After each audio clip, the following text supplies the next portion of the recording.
कि पॉलिटिकल खबरें तो छपती रहती हैं, लेकिन मैंने आज अपने पुराने स्वभाव के हिसाब से और मेरा जो इंटरेस्ट रहा है उसके हिसाब से आज मैं आपके सामने जो हमारी स्टेट यूनिवर्सिटीज़ हैं, हरियाणा गवर्नमेंट यूनिवर्सिटीज़ हैं, 23 यूनिवर्सिटीज़ हैं, 23 यूनिवर्सिटीज़ हैं जो आज के दिन हरियाणा में सरकारी यूनिवर्सिटी का रूप लिए हुए हैं। और इनमें से 22 यूनिवर्सिटीज़ जिनको पहले सरकार ग्रांट देती थी, अब पिछले 22-23 के फाइनेंशियल ईयर से और विशेष करके थर्ड और फोर्थ क्वार्टर से ग्रांट बंद करके लोन दिया जा रहा है। और इस लोन की वजह से पिछले सालों में अब तक यूनिवर्सिटीज़ पर जो है 6,625 करोड़ और 82 लाख रुपए खर्च हो चुके हैं। खर्च होने का मतलब है कि यूनिवर्सिटीज़ के ऊपर एक ऋण, एक कर्जा जो है बोझ बन चुका है। संक्षेप में कहना चाहता हूं कि यूनिवर्सिटीज़ कर्जे में डूब रही है। कारण मैंने आपको ये बताया था कि हरियाणा गवर्नमेंट का जो फैसला हुआ पहले 2022-23 में हुआ, ये 29 अप्रैल 2022 को, और इन्होंने लेटर जारी किया 10 यूनिवर्सिटीज़ के लिए कि फर्स्ट इंस्टॉलमेंट के रूप में आपको 147 करोड़ रुपए हम लोन के दे रहे हैं। तो उस वक्त यूनिवर्सिटी के टीचर्स ने, नॉन टीचिंग स्टाफ ने और जो जागरूक नागरिक थे, मैंने भी आवाज़ उठाई थी कि इससे तो यूनिवर्सिटीज़ धीरे धीरे बंद हो जाएगी। तो विरोध देख के सरकार ने उसको ऑर्डर को वापस ले लिया था और कहा यह था इसको ग्रांट इन एड ही माना जाए, लोन ना माना जाए। इसके बाद क्या हुआ,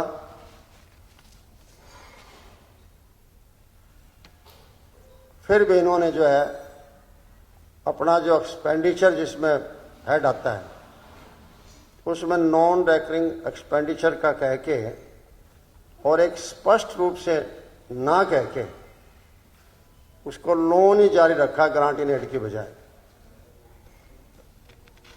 क्योंकि इसमें यह था कि 2 हेड्स हैं अलग अलग फाइनेंस डिपार्टमेंट से, जिस हेड से ग्रांट जारी होती है और लोन जारी होता है।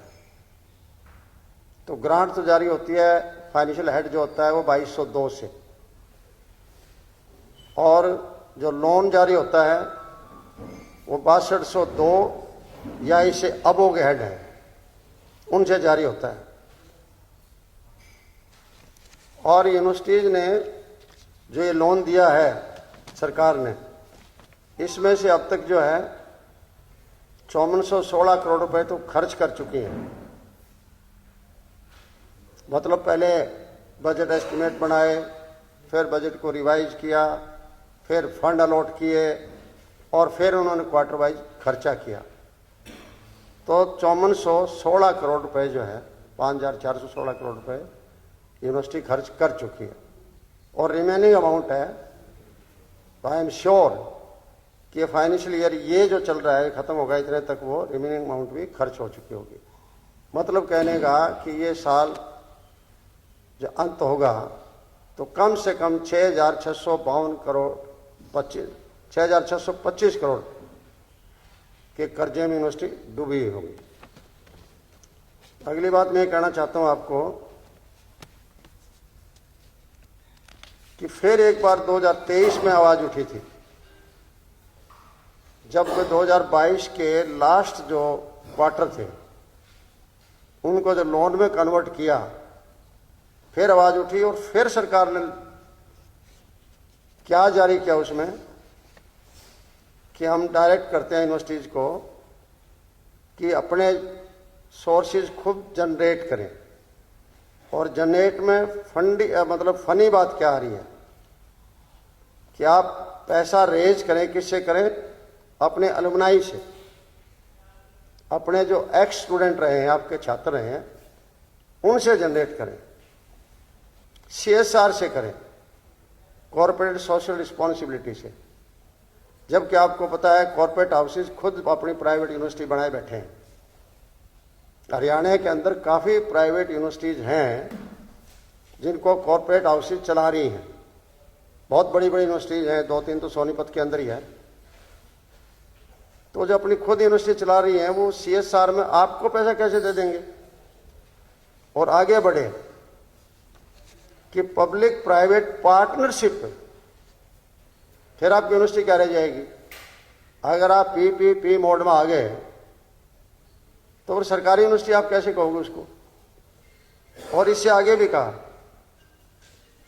कि रिसर्च से कमाएं, पेटेंट्स दे के कमाएं, और वो जो लैंड आपके पास अब तक बची हुई है सरप्लस, उस लैंड का आप कॉमर्शियल यूज करें। मतलब कितनी एक डेरोगेटिव लैंग्वेज है। और यूनिवर्सिटी जैसे सारी यूनिवर्सिटी है, एग्रीकल्चर यूनिवर्सिटी है, आप लोगों बहुत लोगों ने पुराने में देखी है, 9,000 एकड़ से फालतू जमीन है उनके पास। इसका मतलब क्या है कि जहां वहां 200-400 एकड़ में आपका कैंपस है, उसके बाद जितना बची हुई है वो जमीन का कॉमर्शियल यूज करें। कैसे करें कॉमर्शियल? इसका मतलब यह है कि यूनिवर्सिटी की जो दीवारें सड़क के साथ लगती है वहां दुकानें खोल दें। क्या यूनिवर्सिटी रह जाएगी? क्या कैंपस रह जाएगी? भाई आप यूनिवर्सिटी खोलने पर क्यों लगे हुए हैं? अगर आपके पास पैसा ही नहीं है तो 23 यूनिवर्सिटीज, इसमें बता दूं, एक यूनिवर्सिटी को अभी ग्रांट मिल रही है, वो है स्पोर्ट्स यूनिवर्सिटी राई। टोटल 23 ही है, मैंने जो 22 का मेंशन किया है, 22 को तो लोन दिया जा रहा है। 23 में एक यूनिवर्सिटी है स्पोर्ट्स यूनिवर्सिटी राई की। और ये जो मुझे आंकड़े मिले हैं ना, ये मिले हैं department wise budget status report. जो डिपार्टमेंट वाइज बजट की स्टेटस रिपोर्ट होती है फॉर प्लान स्कीम्स 2022-23, 23-24 और 24-25 से आंकड़े मिले। गवर्नमेंट इनकार नहीं कर सकती। जिस किसी को वो आंकड़े भी देखने का किसी का इंटरेस्ट है तो मैं वो भी आपको मेल पर भेज दूंगा। अब किसी भी प्रकार के दर्द से क्यों होना परेशान, जब ऑर्थोचार्ज कैप्सूल हो आपके पास।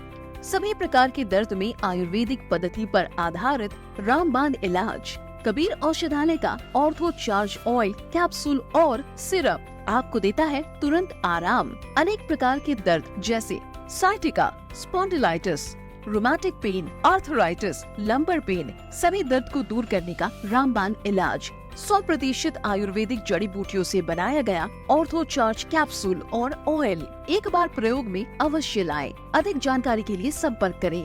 एड्रेस: कबीर औषधालय, सेक्टर 14, सोनीपत, दिल्ली, NCR।